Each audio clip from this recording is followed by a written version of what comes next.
Olá pessoal, estamos começando mais um episódio do 123 Podcast, esse que é o nosso episódio de número 3 e mais uma vez é uma satisfação ter vocês aqui nos acompanhando tanto pelo YouTube também quanto pelo Spotify. E hoje nós temos aqui uma pessoa diferente. Quem que é esse diferente? Quem sou eu?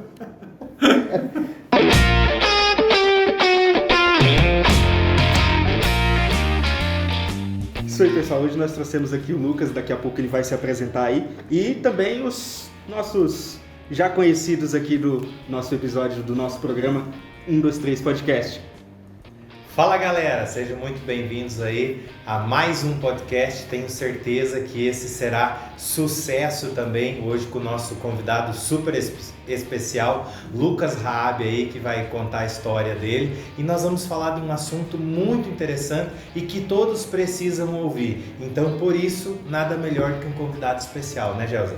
É isso aí. Fala pessoal, mais uma vez, é um prazer estar com vocês aí, em companhia, onde a gente vai debater um dos assuntos que a gente gosta muito, um assunto aí que a gente enfrentou e viu muitas pessoas, né, sofrendo muito nessa época de pandemia por não cuidar disso também. Perfeito. Então isso é uma das áreas que a gente gosta e eu tenho certeza que vai ser muito bacana aí a participação do Lucas, trazendo um pouco também da sua experiência, compartilhando momentos sobre este assunto que nós vamos falar, né? Mas antes da gente falar desse assunto, queria dar saudação aqui para o nosso amigo Lucas. Seja bem-vindo aqui. Fala um pouquinho aí para o pessoal que está nos acompanhando, um pouquinho aí da história do Lucas. O Lucas é um cara aí do esporte, né? É um assunto acho que vai vir hoje, né? Qualidade de vida, Também. né? Envolvendo essa questão toda que a gente estava falando na pandemia e muita gente sofreu por causa disso. A gente está vendo muita questão de ansiedade, depressão, estresse. Né? E eu vim dessa história do esporte, né? Vim jogador de vôlei, Ironman, né? E aí por diante. A gente vai entrar um pouquinho mais nesse assunto aí, com a participação. Obrigado aí pelo convite. Show, valeu. E já começar algum recado, Frank, antes de nós começar aí, que eu já veio uma pergunta para fazer pro Lucas já, mas tem algum recado, alguma coisa pra galera? O recado é pra galera ficar de olho nesse episódio, compartilhar os episódios que a gente vem postando nas redes sociais e ficar ligado nos nossos Instagrams. Basta você clicar no link que se encontra abaixo das descrições dos nossos episódios, onde você vai ter o acesso ao nosso canal no Facebook, ao nosso canal no Spotify e também aos Instagrams dos nossos perfis pessoais. Show. Então como o nosso tema é um equilíbrio entre o corpo e a mente, e nada mais propício do que esse momento que nós estamos passando, principalmente pelos momentos que nós passamos aí por essa pandemia, onde muitos que não davam tanta importância para a saúde começaram a dar importância para isso, e mais que isso, mais que a questão da saúde física propriamente dito, como o Lucas já começou a abordar essa questão da saúde mental, da saúde psicológica que as pessoas estão passando, que as pessoas estão sofrendo e que muitos reflexos dessa pandemia, talvez a maior parcela está muito mais doente psicologicamente do que esteve até com o vírus do Covid. Então é muito importante nós falarmos sobre essa questão da doença, mas antes disso, Lucas, dá uma palhinha para nós de como que foi a sua trajetória no esporte, que eu quero trazer por quais os principais, digamos assim, as principais barreiras psicológicas que você vê com relação ao esporte, antes de nós entrar na questão de saúde. Primeiro fala pra galera aí um pouquinho do que tu fez. Ó, ele vai falar só um pouquinho, tá? Porque senão ele vai ficar o podcast inteiro falando, tá? Que o homem já fez de quase tudo um pouco. Então dá uma palhinha pra nós. Minha carreira, eu comecei jogando tênis, né? Meu primeiro esporte foi tênis com 7 anos de idade, né? E ao mesmo tempo eu fazia 3 esportes juntos, né? Fazia tênis, judô e vôlei. E fui abandonando aos poucos, né? Eu abandonei o judô primeiro. No torneio de tênis eu acabei perdendo a final, e é menino, né, 9, 10 anos de idade, acabei desistindo do tênis. Revoltei, quebrei a raquete, né? Já tá aí o primeiro princípio, já primeiro princípio claro, psicológico, né? Psicológico. Exatamente. Né? E depois eu fui pro vôlei. E no vôlei, literalmente, eu tive uma carreira aí de praticamente 6 anos de profissional, que começou em 94. quando eu fui morar em São Paulo com 14 para 15 anos, jogar no Banespa, né? Depois fiquei 3 anos lá, voltei para Minas, depois para Minas eu fui para Ubra, no Rio Grande do Sul, e acabei encerrando a carreira em 2002, aí, onde envolve uma questão psicológica, né? A gente chega numa fase no esporte que a gente tem que tomar decisões, né? Saber se a gente quer realmente aquilo ou não, né? E na época, né, graças a Deus eu tive o poder de escolha, de poder escolher não jogar mais, né? E partir para uma área de estudo e tudo mais, uma coisa que eu nunca deixei de fazer com o esporte, né? Aqui no Brasil a gente não tem essa cultura de estudar e fazer esporte ao mesmo tempo, né? Se a gente tivesse isso no Brasil, eu acho que o Brasil seria uma potência mundial esportiva, né? E a partir daí a questão psicológica a gente entra exatamente assim, em cima de decisões, onde com 14, 15, 16 anos você já tem uma pressão psicológica, né? De ganhar, de participar, e você tem que começar a se organizar psicologicamente, né? Porque a gente vê hoje muita gente, a gente viu na Olimpíada agora, né, a americana da ginástica olímpica, né, alguns atletas de 17, 18, 19 anos de idade, né, falando sobre isso, né, a pressão começando lá atrás, com 10, 11 anos, sendo cobrada até hoje, e isso tendo um efeito agora cascata aí no esporte, aí, que a gente acha que o esporte ele é saudável, né, e nem sempre ele é saudável, porque o lado psicológico ele tem uma pressão que acaba trazendo desconforto na questão fisiologia, literalmente. Trazendo também, né, Lucas, em cima disso aí que você falou, da pressão, a gente pode falar assim, você falou do tênis, né, eu sou apaixonado pelo tênis também. Então, na minha época também de competições, eu fiquei dividido entre competições na minha adolescência do tênis juntamente com handball. Então eu já gostei, mas eu jogava muito handball e também jogava tênis. E a gente trazendo agora para a realidade também do tênis, a gente vê aí agora atletas renomados, mundiais, né? Por exemplo, tivemos um problema aí com uma campeã de Grand Slam entrando em depressão devido à pressão, abandonando o torneio, falando que não iria jogar devido toda a pressão, dando um tempo. Também temos... Novinha, né? Novinha. Uhum. Também temos homens também nesse mesmo problema, dizendo em relação às pressões, também ficando de fora aí de etapas, devido a toda essa pressão psicológica, porque quando a gente fala no esporte de alta performance, existe uma diferença para aquele esporte daquela pessoa que gosta do dia a dia, né, Lucão? Perfeito, exatamente, né? O esporte do amador ali, que ele está ali como um lazer, né? Um hobby, ele gosta de praticar aquilo, é diferente da alta performance, né? Onde você não tem cobrança, né? O amador você não tem cobrança, você faz o que você gosta, né? Mas logicamente o amador também, quando ele entra uma questão de competição, você tem uma parte psicológica muito forte. Mas é importante separar, Lucas, Gelsner e Frank, é importante separar essa questão das pressões psicológicas, que é algo que a gente tem que separar bem e que eu gosto de falar isso. Por exemplo, se você pegar no alto desempenho, alta performance, e vamos falar de Olimpíadas, da questão dos grandes torneios de tênis, de todas as outras modalidades, é bom a gente sempre salientar que o peso psicológico, ou o fator que mais pesa no psicológico, é bom a gente deixar enfatizado para quem nos ouve, para quem nos assiste, que não é do esporte em si, porque tem um ramo, existe um comercial por trás, existe um negócio, principalmente atrelado a atletas de alta performance, que são os patrocinadores. Então nós vemos cada vez mais jovenzinhos aí de 10 anos, 9 anos, 14 anos, 20 anos multimilionários, e multimilionários em dólar, diga-se de passagem, só que por trás tem um grande contrato onde muitas vezes a imaturidade de idade descola da maturidade de performance. Esses atletas estão prontos para performar fisicamente, mas psicologicamente não estão maduros, aonde precisa ter um trabalho completo, aonde você precisa ter uma base, você precisa ter um alicerce muito grande.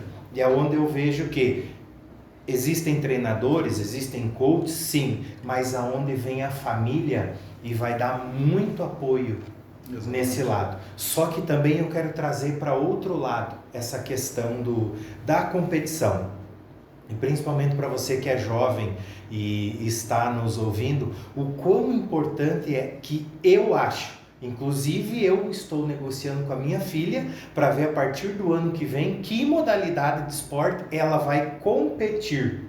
Porque senão, nós estamos criando, ou talvez você que está nos ouvindo, está se tornando, e me permita falar agora, um jovenzinho ou uma jovenzinha bunda mole.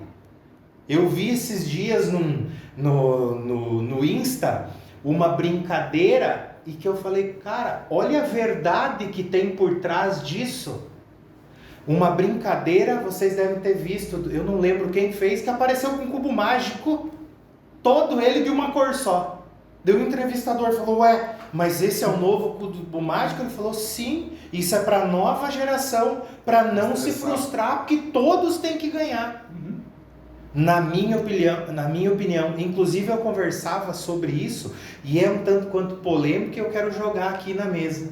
Que eu, Ronaldo Ribeiro, na minha opinião, cara, ou muito diferenciado, ou, inclusive até pro ano que vem, provavelmente eu vou ajudar a organizar um desafio, cara, não vai ter medalha de participação. Vai ter premiação para os 5 melhores. Ah, mas vai constranger, a pessoa vai se sentir abalada psicologicamente. Cara, vamos instigar a competição nos nossos adolescentes, nos nossos jovens, nos nossos competidores. Eu estava dando um exemplo de uma competição que eu participei, que tanto faz você terminar ou você não terminar, você ganhava a mesma medalha. Tudo. Falei, mas será que é justo? A gente tirar essa máscara que tem de você pegar e ter, entre aspas, as frustrações que nós precisamos ter, e o que o esporte traz isso, não traz, Lucas? Porque é o que eu falo, a parte mais fácil de uma competição é a prova. A parte mais difícil é você preparar 1 ano, 2 anos para a prova. Essa questão aí é tipo uma zona de conforto, né? É como se você fosse fazer algo, aí fala assim, mas já que você não alcançou o seu objetivo, não vou te punir. Mas pega da mesma forma o prêmio. Mas aí também está atrelado na questão de resultados que a gente vê, como o Lucas falou, questão de Olimpíadas, quando a gente vê que nem um campeonato de futebol, você vê como que é a questão do desempenho dos atletas pós uma perca. Se você parar para ver quando um time é eliminado numa final, você está jogando com um time de fora, trazendo a nossa cultura, porque eu acredito que isso é muito cultural. Eu acredito que o Brasil ele tem essa cultura, claro, em outros países também tem, mas o esporte em outros países, como o Lucas disse, ele é trabalhado de uma maneira um pouco diferente do que aqui. Então lá existe também uma questão preparação emocional um pouco melhor do que nós temos aqui no Brasil. A prova disso é quando você vê um atleta brasileiro, quando ele perde, você vê a primeira coisa que ele faz. Claro que tem emoção? Tem. Mas isso aí também está atrelado nessa questão de não ser ensinado a questão de competição entre eles. Porque na cabeça dele ele foi feito sempre para ganhar. Isso começa desde a infância. Você vê aquela brincadeira, né? Quando você era pequeno, falando, eu sou dono da bola, se eu não ganhar, ninguém mais joga. É uma maneira que hoje as nossas crianças hoje praticamente são ensinadas assim. Só que hoje todos têm a bola. Todo mundo tem a bola. Essa é a diferença. Antes um só tinha. Agora todo mundo tem a bola. Então, trazendo nessa questão hoje, o que eu vejo? Eu vejo esquisito a postura dos atletas. Você vê, cai, chora, e quando você vê, tem um sentimento por detrás? Tem, eu acho válido, porque ali você tentou dar seu máximo, ou deu o seu máximo, e mesmo assim teve de outro lado uma pessoa ou uma equipe que se preparou mais que você.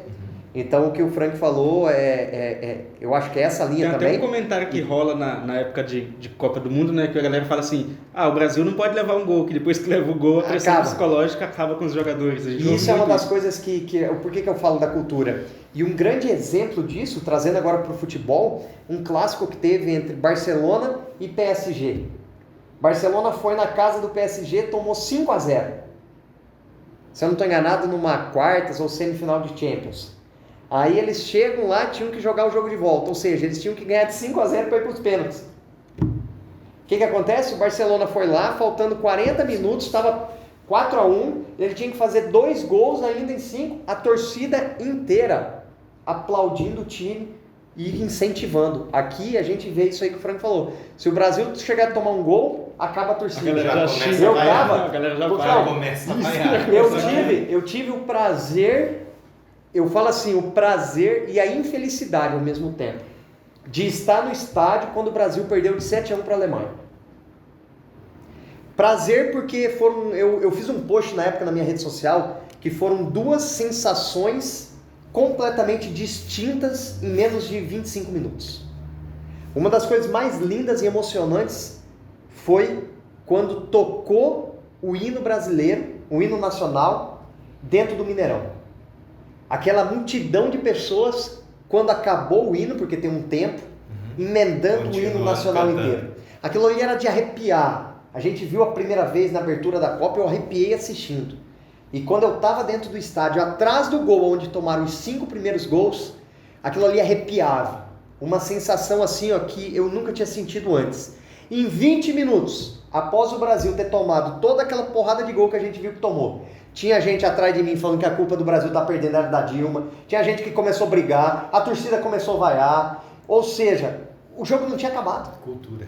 A cultura. Então isso é muito forte hoje no esporte, né? Fazer um aditivo. A gente vê isso literalmente no brasileiro, na questão patrocínio, né? A gente vê as empresas hoje não patrocinando o esporte brasileiro, porque a gente tem a cultura de valorizar só quem é campeão.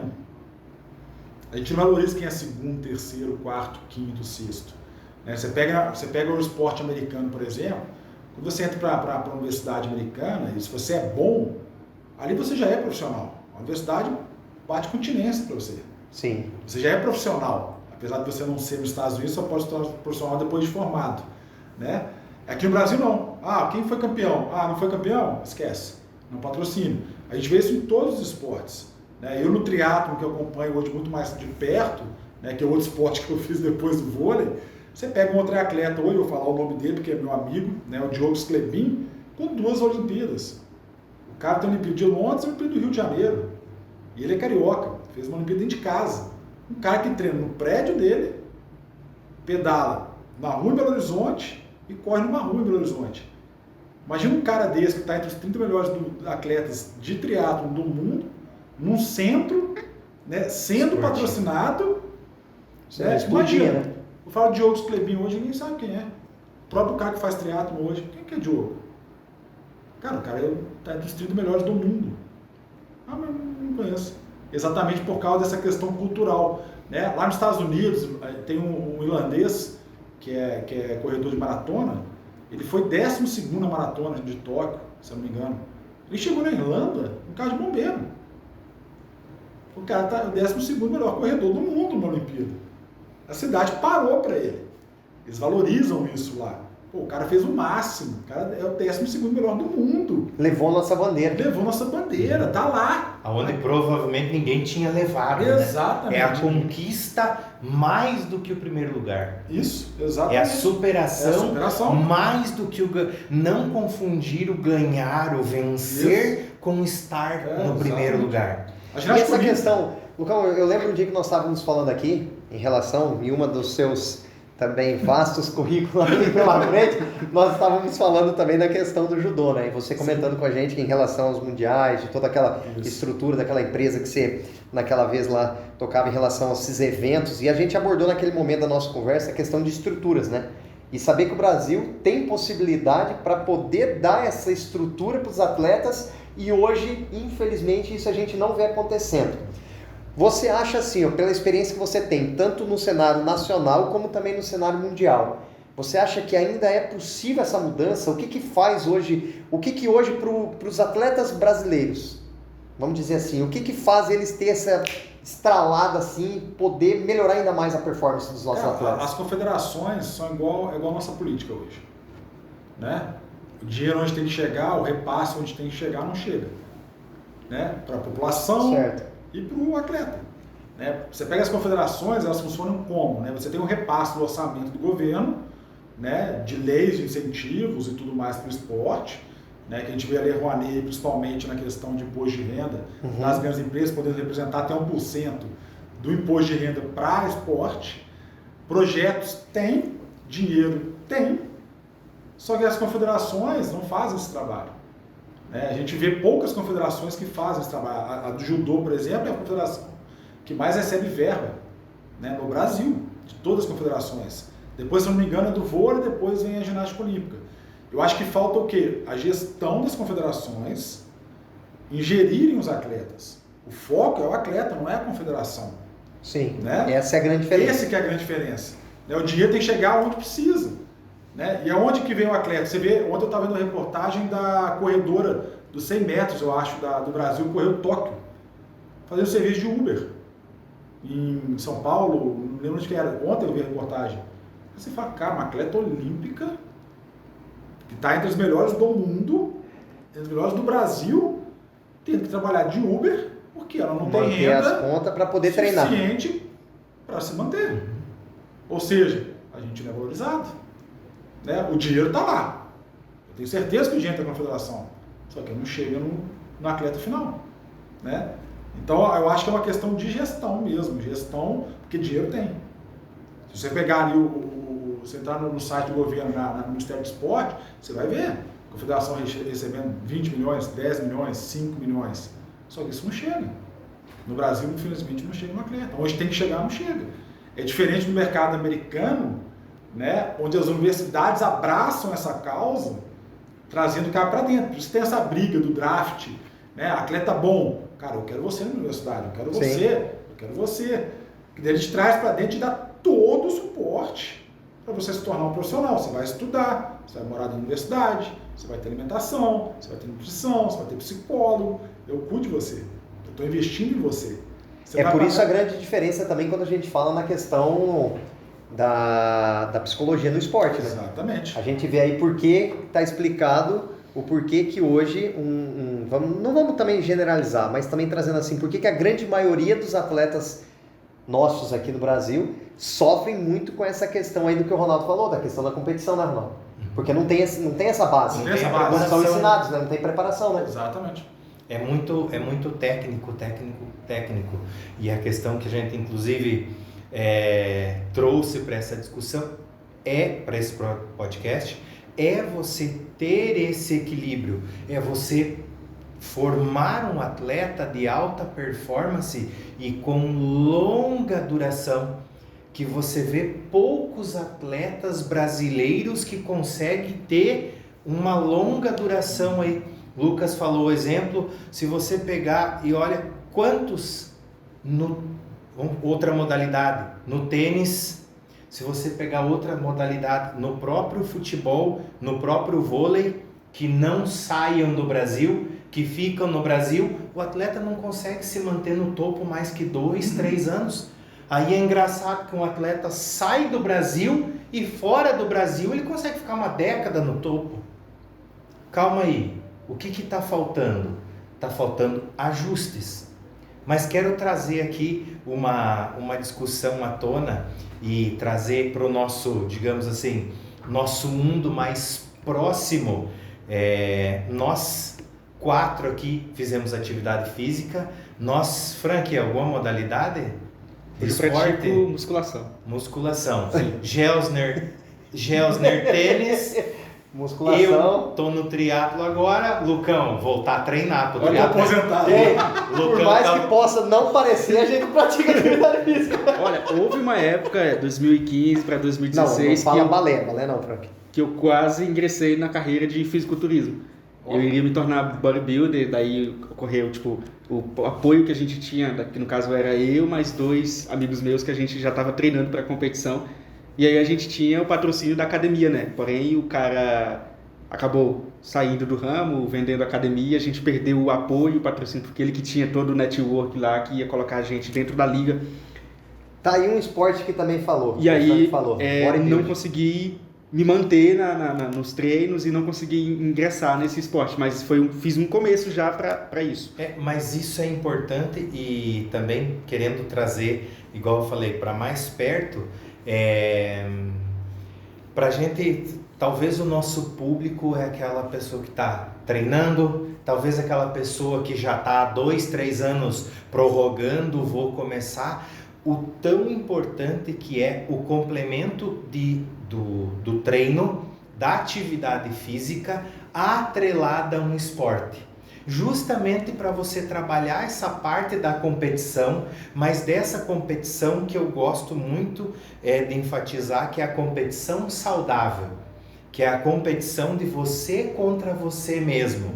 Nós estávamos esses dias num pedal, indo daqui num trajeto, aqui em Lucas, eu e o Lucas lá comentando com ele, cara, a minha vontade é de fazer esse trajeto em 1 hora. De você fazer essa superação. A primeira vez que eu fiz esse trajeto, eu demorei mais de 2h30. Hoje eu faço esse trajeto em 1h12. Quero baixar e ir baixando, igual o Lucas falou. Aproveita e vai um dia baixando. Essa superação e aonde você vai treinando o teu cérebro, aonde você vai se treinando para quê? Para ser melhor que você ontem. Parece papinho de, mas lá vem com essa conversinha. Mas muitas das pessoas, muitos de nós desistimos por quê? Ou porque não vê evolução, ou porque se comparam com o outro, igual no outro podcast o Gelsner falou, porque sempre vai achar que a grama do vizinho é mais verde. Não é mais verde, se compara com ontem. Eu inclusive vim com uma colinha aqui, que está grudada aqui, que eu gostei muito quando eu vi, eu não lembro de quem que postou, mas estava anotado no meu computador, e eu falei, vai ser legal hoje eu trazer. Uma dica para quem está começando, para quem está buscando melhorar, para quem está pensando em fazer alguma coisa, seja constante e não seja tão intenso. Muitas pessoas fazem 5, 10 anos que não treinam, muitos nunca começaram a treinar. Tu vai numa academia e vê o cara mandar 140 no supino. E o cara vai lá e tenta, nunca mais volta. Vem um cara querer pedalar, Lucas, e vai lá e quer fazer 100 km, não aguenta 20. Vem um cara lá querer jogar tênis com o Gelsner, que joga desde pequeno, mas vai tomar 6-0, 6-0, de repente nunca vai pisar numa quadra de novo. Então é importante você pegar e ter essa constância um pouquinho melhor. Eu gosto e eu coloco todo dia inscrito nos meus posts, 1% melhor a cada dia, e melhorando um pouquinho. Por quê? Porque muitos querem uma intensidade grande e desistem. E aonde você persistir, você ser constante, você vai conquistar aquilo que talvez você nunca sonhou em fazer. Com relação a essa questão de frequência, com relação a essa constância, Lucas, trazendo um pouquinho da tua experiência agora do triatlo, principalmente do Ironman.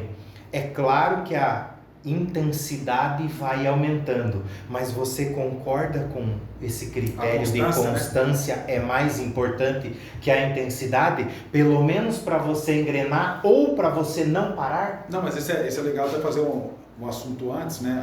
O pessoal me xinga que eu treino sozinho, né? Eu sempre gostei de treinar sozinho. Eu saí pra quer dizer que eu te atrapalho, então, quando eu vou levar? Bom, quer dizer, eu não te atrapalho, porque me dá torcicolo que eu fico olhando para trás. Mas tudo bem. É que eu fico olhando para trás de vez em quando, fico com torcicolo. Eu conheço essa história, eu conheço. Eu não considero ninguém por isso, então... Eu coloco meu fone e já era.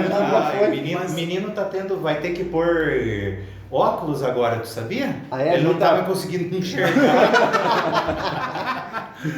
Mas essa questão, eu gostava de treinar sozinho exatamente por causa dessa questão psicológica, porque quando você vai treinar com alguém, e principalmente as pessoas que são melhores que você sempre fala, tem que correr igual ele, tem que pedalar igual ele, tem que nadar igual aquela pessoa. E isso acaba criando um extremo que às vezes vai te impactar negativamente. Você vai falar assim, nossa, não aguento. Aí o cara desiste. Né? E por que eu treino sozinho? Porque sozinho, se você não fizer o treino que tem que fazer, ou não treinar ali, você está automaticamente se boicotando. Então sou eu, né? Putz, cara, eu não fiz meu treino, não tem ninguém à minha volta para me cobrar sobre isso.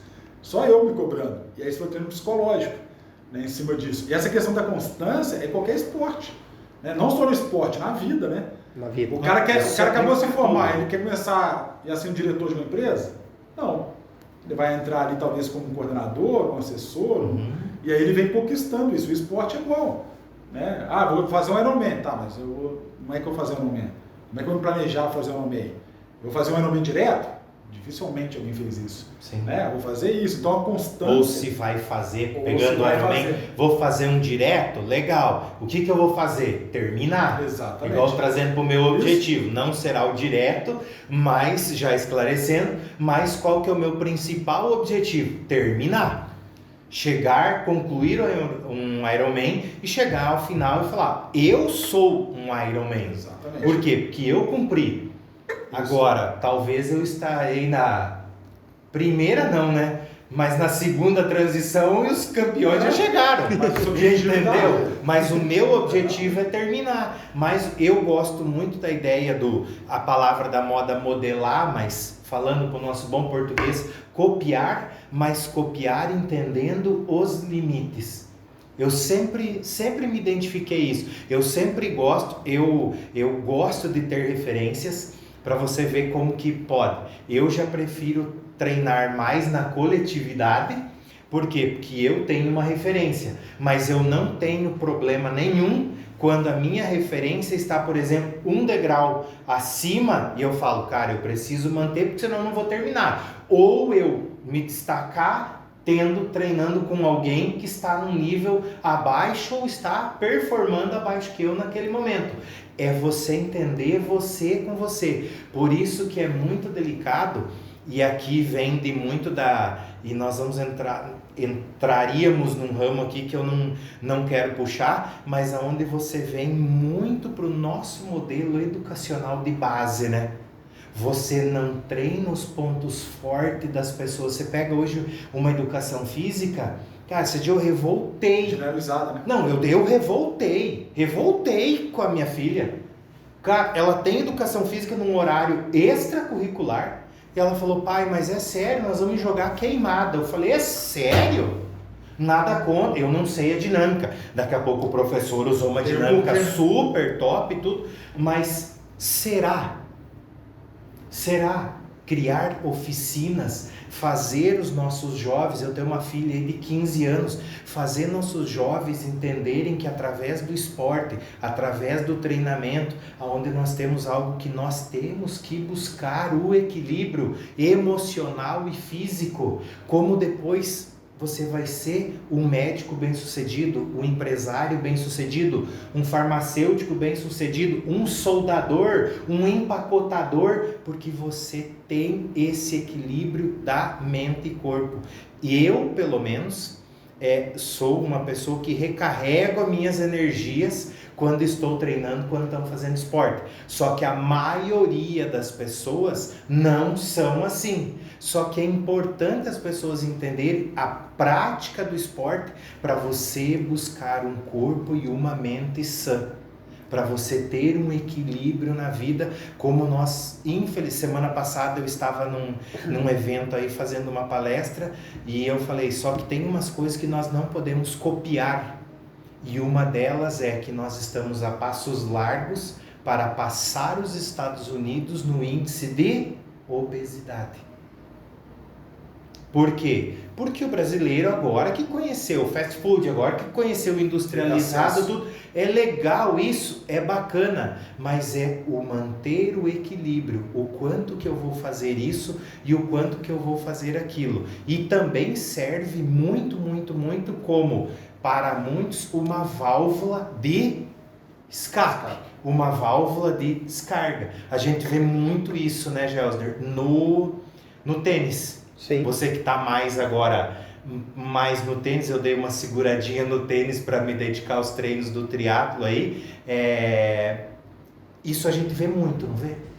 Com certeza. Hoje pela manhã eu estava falando eu estava finalizando uma negociação hoje pela manhã, e aí o proprietário da loja pediu para mim assim, Frank, e aí, tá jogando muito futebol? Eu falei, cara, faz muitos anos que eu não jogo futebol.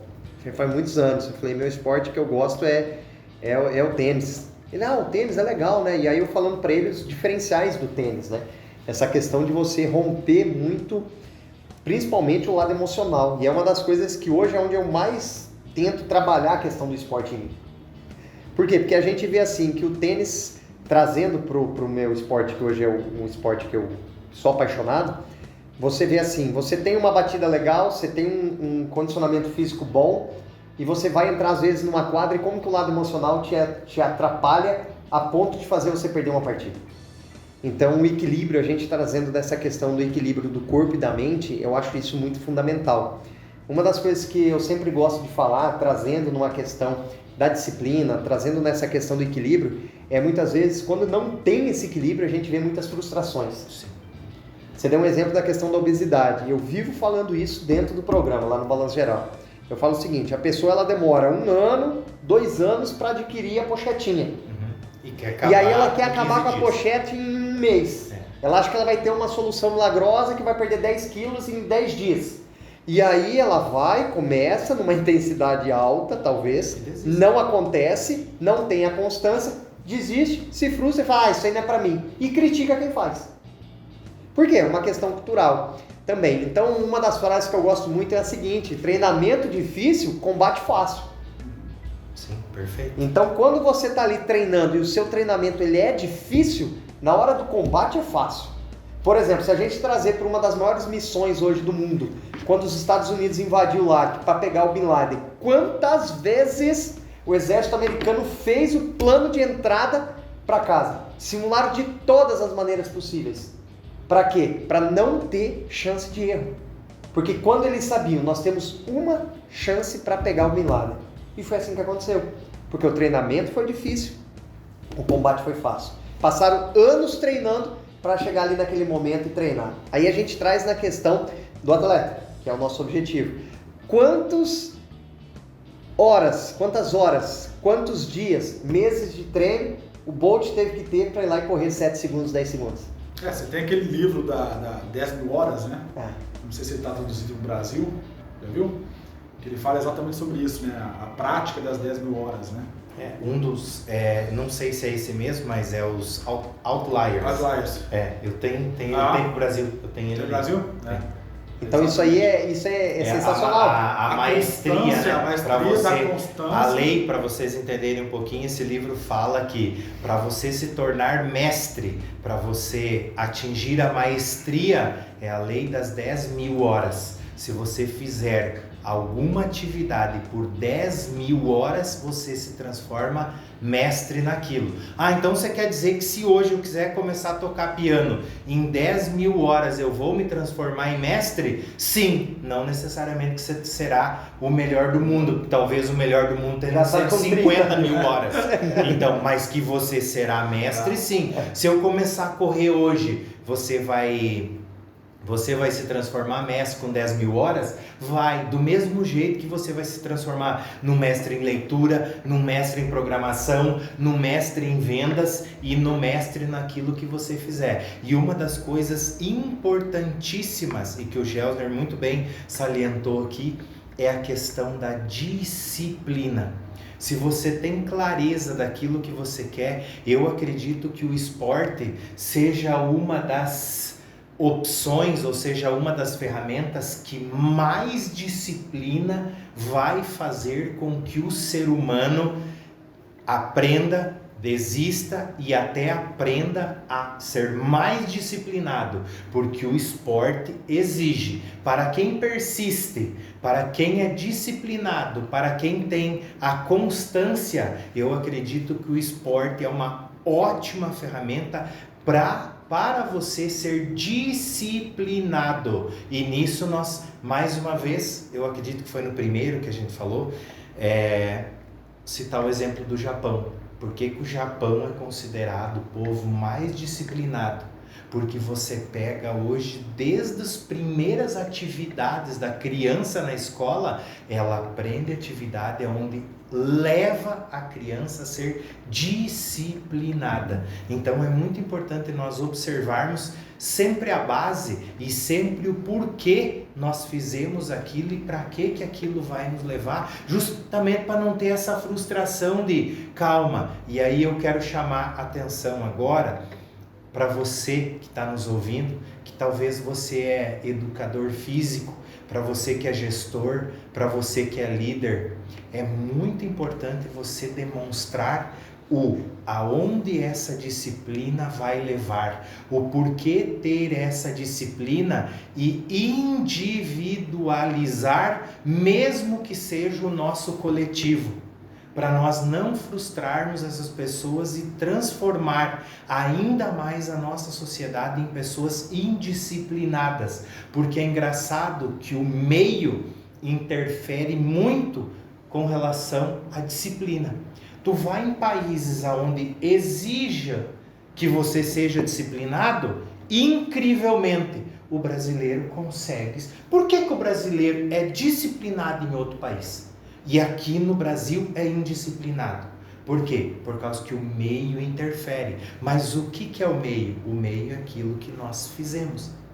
Então, a disciplina pode te aproximar dos teus sonhos, só que o oposto disso, a indisciplina, com certeza, vai te distanciar muito. E muitas vezes as pessoas querem milagres, Gelson, igual você falou, 1 ano, 2 anos para você ter adquirido aqueles 20 quilos a mais. Aí você quer em 30 dias resolver. A pessoa demorou 2 anos, está endividada até o talo. Em 30 dias quer resolver. A pessoa demorou não sei quanto tempo para se enterrar em um negócio. E ela quer que venha um software da noite para o dia. Vamos trazer aqui pro marketing.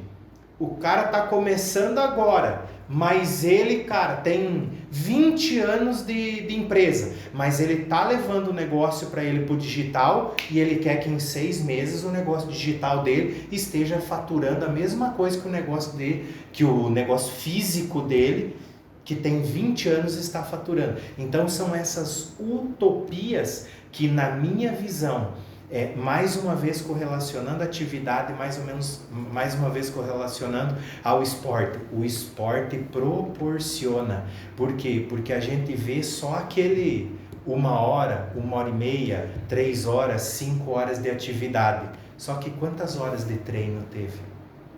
Quanto tempo, lifestyle, né? Quanto tempo demora para o cara ter desempenhado aquela técnica de venda? Quanto tempo demora para sair uma arte? É fácil estar aqui atrás, igual vocês estão vendo. Agora, quanto tempo para fazer? Talvez depende de quem vai fazer. Se for o Frank, é fácil. Não, mas eu vou dar esse exemplo. Mas quantas horas de treino? Isso que eu ia falar. Quantos anos o Frank treinou para conseguir fazer uma arte dessa em quanto tempo, Frank? Essa daí eu acho que foi... Essa aí foi rápido. Tá, mas em quanto tempo? Fala aí. 7 minutos. 7 minutos, tá bom. E para quem nunca fez, você acha que vai demorar quanto? Bastante. Nem vamos entrar no quesito qualidade. Nem vamos falar quando começou, né, Frank? Pode pegar, quando eu comecei as primeiras artes, né, Gelson? Demorava se a gente uma manhã para fazer quantas artes. Quanto que a disciplina é importante na vida. E aí entra a disciplina, trazendo o que o Ronaldo está falando, juntamente com a constância. Sim. Porque se não houver a constância, a pessoa desiste. Uma das coisas que eu falo para as pessoas que estão começando na academia, às vezes vêm me perguntar, o que eu tenho que fazer para ter resultado? Cara, eu vou te dar um conselho. Não falte, faça de tudo para não faltar. Agora eu queria trazer em cima disso que o Frank falou, eu quero mudar um pouco o nosso contexto aqui. Eu vou usar agora do meu papel no balanço geral, de entrevistador, tá? Eu quero falar agora aqui e quero fazer o seguinte. Eu quero saber agora de vocês, respondam rapidamente para mim e para o pessoal que está nos assistindo e nos ouvindo. Primeiro Lucas, né? Primeiro Lucas? Convidado. Então, eu vou dar essa moral pro Lucas O hoje. foguete é sempre do convidado. Tá. Vamos fazer. Então, rodada de pergunta. falar. Rodada de pergunta primeiro. Bate bola. Lucão, o que você faz para manter o equilíbrio, corpo e mente? Tento fazer exercício. O exercício para mim é minha válvula de escape, cara. Apesar de hoje eu ter mudado um pouco esse mindset meu do exercício, né? Isso eu falo, a questão da constância, vai ser rápido, ela te traz o quê? Você começa a entender seus limites, você começa a entender seus pontos fortes e fracos, né? Porque você vai se aperfeiçoando. Sim. E isso vai te trazendo pontos negativos e positivos. Putz, cara, eu não consigo correr com o Ronaldo, né? Eu consigo correr com o Gelson, né? Eu vou jogar um tênis com o Gelson, cara, eu não consigo jogar um tênis, eu sei meu limite, né? E isso é muito bom, porque a pessoa começa a se conhecer, né? E eu hoje, graças a Deus, com essa experiência do esporte, eu tenho outras válvulas de escape, né? Que eu consegui trazer, né? Eu estou praticamente aí há 2 anos e pouco, 3 anos parado, literalmente, de esporte de alto rendimento, mas eu tenho outras fontes de escape que eu aprendi por causa do esporte, né? Então, isso é uma questão interessante. Não sei se eu respondi a sua pergunta, mas... Sim. Frank, para você, como conciliar aí o dia a dia, trazendo o equilíbrio aí do corpo para a mente? Cara, o treino, uma música, uma leitura, são algumas coisas que me ajudam bastante a fazer isso. Tipo, uma das coisas que eu já até comentei com algumas pessoas, eu digo assim, cara, se não fosse a musculação, o treino, acho que em alguns momentos eu já teria, sei lá, pirado. Tipo, às vezes aquela sensação que eu vi até o Ronaldo comentando aí de pessoas que usam, que você falou agora há pouco, né? Como válvula de escape, né? Às vezes, e você comentou, você falou, para algumas pessoas aquilo parece que vai cansar, né? Às vezes não, às vezes eu chego, a gente sai daqui tarde, né? Às 9 horas da noite eu vou pra academia e parece que lá é que eu descanso. Por mais que, tipo, chegue lá e vou pegar peso, vou fazer esteira ou alguma coisa, mas pra mim tá descansando, tá tipo o contrário, você, né? É uma você sensação de alívio. lá, Isso. não descarrega. É porque daí, na verdade, eu acredito também que entra uma questão do mindset, uma questão da onde está o posicionamento e a busca pelo resultado que você tem. Então, tem muitas pessoas hoje que vão através do esporte, como o Lucas falou, o Ronaldo falou e você acabou de falar, Frank, em busca talvez ali do esporte. Por exemplo, uma própria vez nós estávamos falando com um conhecido nosso que ele falou assim, cara, eu não gosto de ir lá. Ele vai por uma obrigação. Sim. Então, o peso é muito maior. Porque, na verdade, a nossa cultura é a seguinte, se você não fizer nada, você vai ficar uma bola. Então, traz essa questão... Porque a outra ponta da alimentação, o cara não quer controlar tão bem. Então, não tem a disciplina e ele usa o esporte como uma maneira, talvez, para entrar nesse equilíbrio, né? Essa busca pelo equilíbrio. Então, é por isso que tem muitas pessoas, como você disse, no meu ponto de vista, também é assim, depois de um dia de muito trabalho, quando eu tô cansado, eu falo, cara, hoje o que eu só quero é esfolar a bolinha. Eu quero bater na bolinha, eu quero jogar tênis. Ou quando também na questão da musculação. Agora eu tô 3 meses fora da musculação. Tava falando hoje com o Frank. Falei, Frank, eu preciso voltar pra musculação, porque, cara, tá me fazendo falta. Tem uns caras que são agressivos, que eles falam, desconto o ódio nos ferros. Nos ferros, né? Então isso aí é muito bacana. Trazendo pra você agora, Ronaldo. A gente sabe aí... deixei o Ronaldo aqui por último, porque o Ronaldo está num processo... Não, me deixou por último não, porque tu vai responder depois, mas fica tranquilo. Não, quem está fazendo a pergunta sou eu, quem está conduzindo sou eu. Então, trazendo para o Ronaldo, quero falar o seguinte, a gente sabe aí que o Ronaldo, como ele já disse, ele está num processo aí de treinamento da alta intensidade. Como conciliar, Ronaldo, essa questão hoje da busca aí pelo Ironman, todos os treinos, tem natação, tem corrida, tem ciclismo, trabalho... Como que é essa questão aí do equilíbrio? Como ter uma mente, que eu digo assim, porque a gente fala muitas vezes do corpo, né, Lucas? Você que teve aí essa questão do atleta, já participou de provas, sabe que a gente tem um desgaste muito grande no corpo, mas também tem o desgaste mental. E como aqui a gente não tem uma estrutura, não tem um apoio, além de ter que participar de toda essa questão de treinamentos, a gente tem que dar conta da empresa, tem que dar conta da família, tem que dar conta das contas em casa que chegam. Então, como cuidar essa questão do mental no esporte juntamente com o físico também, Ronaldo? Eu vou abranger, vou tentar ser o mais breve possível. O primeiro que eu busquei organizar foi minha agenda, para eu não estar com nenhum peso na consciência em nenhum dos momentos que eu estou desenvolvendo. Eu estou trabalhando, eu sei que eu estou trabalhando. Eu estou treinando, eu sei que aquele momento é para eu treinar. Eu estou estudando, eu sei que é aquele momento. Então a agenda me ajuda muito. Claro que hoje eu tenho um trabalho onde me dá mais flexibilidade de agenda, mas não por isso eu sou indisciplinado com agenda. Mas para buscar esse equilíbrio, eu sempre falo, eu organizo muito tempo para estar com a minha família, que eu não abro mão disso, e aonde eu mantenho o equilíbrio da questão do corpo e mente fazendo meus treinamentos. Eu tenho 2 a 3 treinos por dia, depende do dia eu tenho 3 treinos, porque entra uma musculação aí, e na segunda-feira onde entra um alongamento também. E para a mente primeiro, eu tenho clareza daquilo que eu quero. Então eu sei que eu estou treinando, e isso para mim e está me ajudando muito treinar em alta intensidade, que para mim é o que eu estou treinando, é a maior intensidade que eu já treinei na minha vida. Só que é muito importante isso por quê? Porque eu estou aprendendo calma, vou me respeitar, aquilo que o Lucas falou, que ele já está maduro para isso, eu não estou. Eu estou amadurecendo para me respeitar. Eu preciso acelerar, mas eu não posso atropelar. Então, para isso, o que eu busco principalmente para a mente? Leitura e podcast. É o que eu estou fazendo hoje. Só podcast e leitura. Só uma outra dica. E só para falar, o Lucas está lendo, tá? Eu vi, ele falou um negócio de um livro que eu sei. Ele tá lendo agora? Ele tá lendo. Trazendo aqui Pontos pro Lucas. fortes e pontos fracos. Ô, garoto, tá bom, hein? Lucão, eu quero falar com você o seguinte, né? A gente tá vendo aí, eu já tive rendimentos aí também na questão do esporte, já tive que abrir mão de algumas coisas. Eu gosto muito daquela frase lá que a gente sempre fala, Ronaldo, quase todo podcast, né? Para cada escolha existe renúncias, então no esporte não é diferente. Lucas, pessoal que tá nos vendo, nos assistindo, nos ouvindo, todas as plataformas aí que o Frank dispara pra gente. Seguinte, pessoa que tá começando, pessoa que já tem um tempo e que quer mais. Porque tem aquelas pessoas que querem romper, querem limites. O que diferencia uma pessoa que está aqui para uma pessoa que vai chegar aqui? Subir o nível. O que precisa fazer? Cara, eu entendo o seguinte, você falou, você tem que abrir mão de uma coisa. Né? A gente vê muito atleta no alto rendimento falando exatamente isso, né? Tô 2 meses fora de casa. Eu tenho um grande amigo meu, o Thiago Vinhal, que é um triatleta de referência nível mundial. Você vê um cara que morou quase 1 ano na Espanha, abrindo mão literalmente da família dele. Né? Ele falou, cara, é meu sonho, né? Meu sonho é alcançar, né, um pódio, vencer um Ironman, e para isso eu tenho que abrir mão. De quê? De estar junto com minha família. Aonde que eu vou treinar? Com os melhores.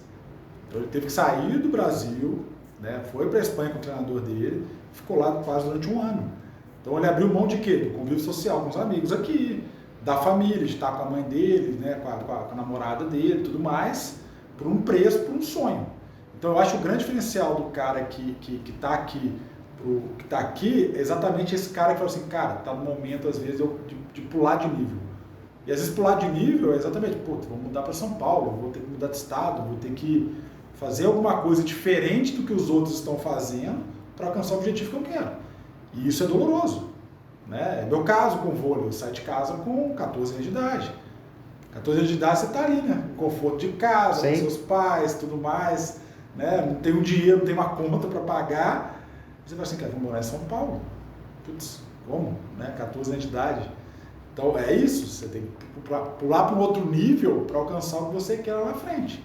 Né? E isso é doloroso, isso dói para qualquer um.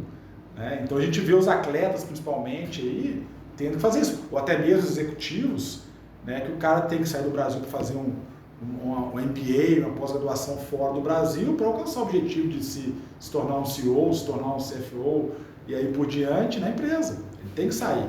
Né? Eu estou com um amigo meu agora que passou 2 anos em Boston, agora os irmãos dele foram para lá também.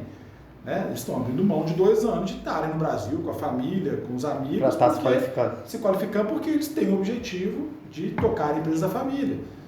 Então eu acho que é isso, o cara tem que pensar um pouco diferente às vezes do cara que está aqui embaixo, né? Não se tornar normal. Né? Uma história bem legal que eu vi também, eu só não lembro agora qual é o lutador, que uma vez entrevistaram ele falando o seguinte, que colocaram para ele falando, pô, mas você acorda todos os dias 6 horas da manhã para correr? Aí ele fala, sim. E se eu descobrir que tem alguém treinando comigo 6 horas, eu vou acordar 5. Se eu descobrir que vai ter alguém treinando 5 horas, eu vou Exatamente. acordar 4 horas para correr. Ou seja, está sempre um passo à frente do adversário. Então, uma das coisas que eu vejo assim que o esporte também proporciona essa questão do equilíbrio, trazendo na disciplina, é também colocando o que o Ronaldo falou, limites para serem superados. Então, por exemplo, assim, é isso aí que mantém, eu acredito, as pessoas num foco e num rendimento onde consiga buscar um equilíbrio, né? Porque é aquilo ali que a gente vinha falando, né? Do equilíbrio. Na verdade, não existe o equilíbrio 100%. Você vai estar sempre em busca.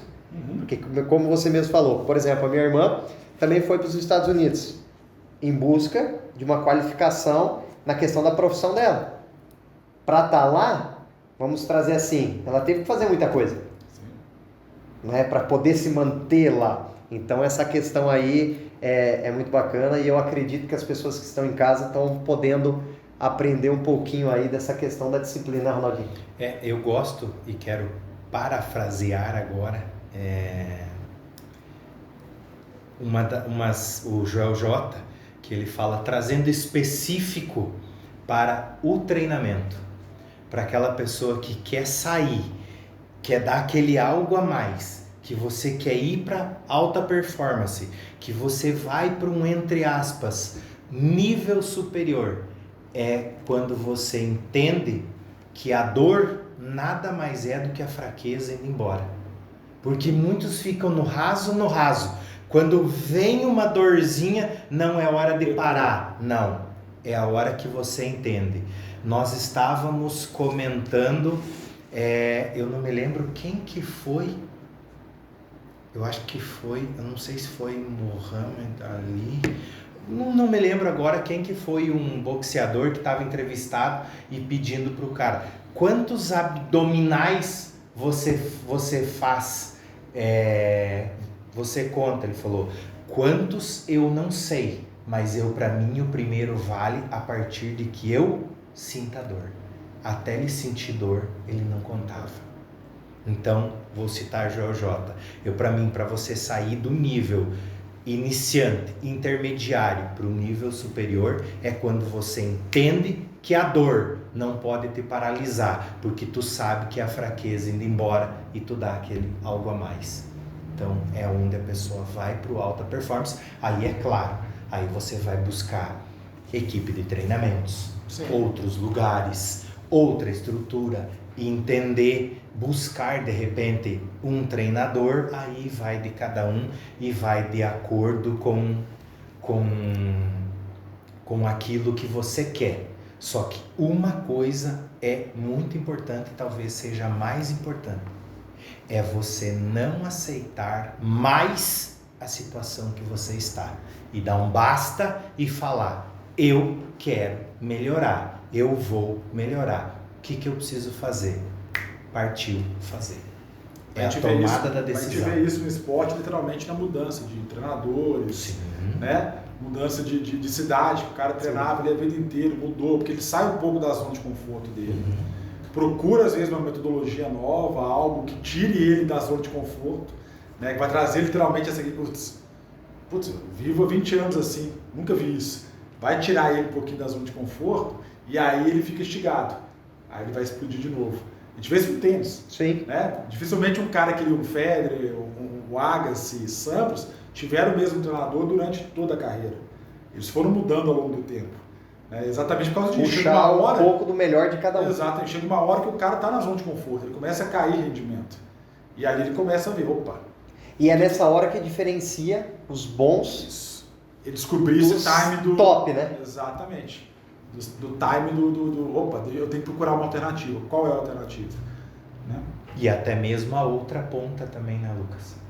O treinador muitas vezes também identificar e falar assim: esse é meu limite, você tem potencial para mais, vai. Isso, exatamente. Vai, porque você pega hoje, no profissional, digamos assim, é entre aspas um pouquinho mais fácil, mas você trazendo na competição do amador, tem muito essa de não, mas eu não posso. Deixa o cara despontar, deixa eu falar que o cara treinou comigo, deixa eu falar que eu treinei com o cara que fez um sub-10 no Ironman. Cara, eu me orgulho, mas quando ele estava treinando comigo, ele fazia em 14 horas, e agora no sub-10, cara, mas ele foi melhorar a performance dele com outro profissional que tinha mais condições do que eu. E muitas vezes parece que nós queremos abraçar e sufocar os atletas no clube, na academia. Deixa o atleta aí, sim, até para respirar novos ares. Deixa ele apanhar um pouco, né? Ô Frank, trazendo aqui um pouco aqui pro pessoal aí, né? O Frank falou que queria ser bodybuilder. Ele tá treinando agora para isso aí, rapidão, antes da gente encerrar aqui nosso podcast. No final, né? Olha só, acho bom a gente deixar uma enquetezinha lá no Spotify, né? Vamos pensar aqui numa perguntinha rapidola. Vamos, então, enquanto eu falo aqui, você vai pensando, de alguma tá? coisa do tipo. Frank, me diz uma coisa, quando você tá lá na musculação, você conta a sério ou quando você tá sentindo aquela dor, tu para? Eu conto a sério. Tu conta? Aham. Dependendo do exercício, eu conto. Às vezes quando é drop set, aí muda, né? Depende do exercício e da modalidade do exercício, mas eu conto. E o que te faz, assim, trazer a questão do rompimento da superação ali? Tipo, quando eu sinto que o treino valeu a pena, É. quando eu tô destruído, tipo assim, quando você sente a dor no músculo, aí você fala, pô, pra mim... Hoje valeu. Valeu, Então tá aí. E você, Ronaldo, quando que você sente que o seu treino foi realmente aquele treino assim de falar, hoje valeu? Quando eu tô O chegando em casa cronômetro. e tá quase voltando, esse é o primeiro. Esse é- E o segundo é tipo Quando o ele de tá hoje, concluído. o de hoje que eu fiz de bike, que quando eu subi um lance de escada, eu cheguei aqui e falei, Jesus, que As valeu. pernas. É aquela, pra mim, Só que- não necessariamente é o sinônimo de dor é desempenho, claro, Sim. relógio São marcado, dias e tudo dias, bem. né? Tem dia que Mas você não consegue. pra mim é nítido que eu sinto literalmente na pele o dia que eu dou um pouquinho a mais do que eu entre aspas conseguia, porque do que eu achava que eu conseguia, cara, o meu corpo responde com aquela dor e eu vou falar para vocês, aquela sensação de falar assim, cara, dever cumprido, hoje eu fiz, hoje eu busquei fazer em 1 hora, tá, Lucão? Não deu, na volta eu encontrei uma conhecida minha lá, a dona Elci, eu parei para conversar um pouquinho com ela, falei, é mais importante conversar com a Ainda bem dona que tinha Elci ela, né? do que conversar. Mas foi bom. Mas é aquela dorzinha, entendeu? Principalmente aquela sensação de falar assim, eu dei o meu máximo, porque eu faço de tudo para treinar. Eu nunca arrumo desculpa para não treinar. Hoje deu umas confusão de agenda, eu não consegui fazer meu treino na sequência. Ponto. O que eu falei? Tá bom, então vou sacrificar um pouquinho do descanso do almoço, fiz minha natação de meio-dia, certo? Mas eu fiz o que precisava ser feito. Uma das coisas, só para encerrar aqui que eu falo, é a questão assim que eu vejo, né? Eu não respondi a pergunta, né? Eu falei que eu não ia responder, mas eu vou responder agora de tabela. Sabonete. Não, né? faz assim, ó. Não, eu vou- bem fácil, tu pode responder por tabela, mas você vai deixar enquete pro nosso público responder daí, já que tu não Tá quer. bom, tá bom. Eu já aqui no improviso nós vamos bem. É aqui. Então vamos lá. O que eu gosto de Não falar é é o ao seguinte. vivo, mas a gente edita bem pouquinho. Bem pouquinho. Eu gosto de falar assim, que é a superação, né? Muitas vezes a nossa mente, trazendo aí pra gente encerrar a questão do equilíbrio do corpo e da mente. Muitas vezes o nosso corpo, ele pensa que ele tem um limite, e ele tem, só que a nossa mente por detrás, ela acaba nos sabotando. Eu pedi pro Frank em relação à da academia, porque quantas vezes, enquanto eu treinava de alta intensidade, porque eu já treinei com atletas bons, fisiculturistas, campeões a nível nacional, na época que eu morava em outro estado, e ali eu vi a diferença do que é um treino de uma pessoa de alto rendimento na musculação, como aquele cara que gosta de ter o corpinho sarado, que era o que eu achava que eu sabia treinar. Então é naquele momento ali que quando ele fala, não vai, aí ele fala, agora está começando o Fala treino. mais 10. Agora você está treinando. Então ali você está superando, porque quando você termina, ele chega, viu como tinha gás ainda para fazer mais 5 repetições? Viu quando tinha gás para fazer? Eu já vi vários atletas que falam o seguinte, eu começo a minha contagem quando na minha cabeça e no meu corpo fala assim, não consigo mais, agora vale mais 10, porque eu tenho força para fazer, claro, respeitando sempre os limites, né? Então eu acredito que muitas vezes a questão do equilíbrio do corpo e da mente está muito atrelado nessa questão da sabotagem da mente. A mente acaba sabotando, então a gente tem que acabar buscando essa questão do rompimento. Então isso é, trazendo para o Ironman, é aquela braçada, duas voltas na piscina a mais, talvez no fim de um treino. É aqueles 100 metros a mais de corrida. É 2, 3 sequências de drill ali, batendo quando já está no limite, é aquele peso que não vai, agora que vai, é aquele pedal de bike que você fala, era para fazer 20, eu vou fazer 21 km então, porque eu vou superar, né? Então eu acredito que seja esse o caminho aí para a gente buscar sempre um equilíbrio também com o corpo e com a mente. E a enquete que ele estava falando, eu quero que você de casa coloca para a gente aí o seguinte, qual foi o maior rompimento que você teve que fazer para alcançar o seu objetivo aí no esporte? Então, por exemplo, assim, para você de casa, o que você fez que para você fala assim, cara, eu achei que eu não era capaz de fazer e que eu fiz e que me fez subir o nível? Qual barreira foi rompida? Então eu quero que você de casa aí comente aí com a gente, fala assim, qual foi a barreira que você rompeu para conseguir chegar onde você chegou? Deixar nos comentários, né? Isso, como esse daí, então, quando você falou para a pessoa digitar, escrever, deixa no YouTube. Isso no YouTube. No Spotify, e no tem que ser Spotify, uma enquete. manda no enquete. Isso Então, aí. qual seria a enquete do A Spotify? enquete é essa, qual a barreira? Não, tipo, porque a gente vai deixar 2 escolhas lá pra pessoa. Física votar. ou mental? Sim, Se foi a barreira física Ou ou a se foi a mental. barreira mental. Perfeito. Show de bola. Então, tá aí a nossa enquete. Galera, quero agradecer mais uma vez cada um de vocês, em especial o nosso convidado, Lucas Rabi aí, participando conosco aqui. Deixa um Insta aí, Lucas, pro pessoal que tá em casa aí nos acompanhando. Lucas Raab, né, ali tem um Insta ali, não é particular, né, pede pra me seguir lá que tem um pouquinho da história dos esportes ali, do Ironman, tudo. Ronaldinho, Ronaldo_Ribe. Frank, @Frank Hugo. @Jean Zorté. E esse foi mais 1, 2, 3 podcast. Valeu, gente. Um abraço, Até mais. galera. Valeu. Até mais.